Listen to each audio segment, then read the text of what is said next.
Ngatho cia mwanya nĩ gũcoka na ndĩrehoka nĩ ũrathiĩ na mbere wega. Seneta mwamũre Karen Nyamu nĩ ekora haceke rĩrĩa akorwo akĩingĩra bunge ya Senate na akorwo agĩkora haceke na bunge ya bunge ĩyo hamwe na Spika wa bunge ĩyo, na nĩ ngwenda ũkorwo ũgĩthikĩrĩria what happened in Senate na kĩrĩa gĩakorwo gĩkĩhanĩkĩra Senator Karen Nyamu. You don't fit the bill.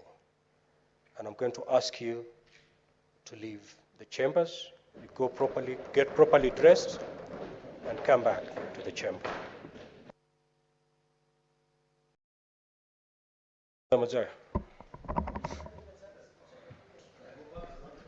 Bwana Spika. Senator Nyamu, I've already ruled. Kindly abide by the ruling.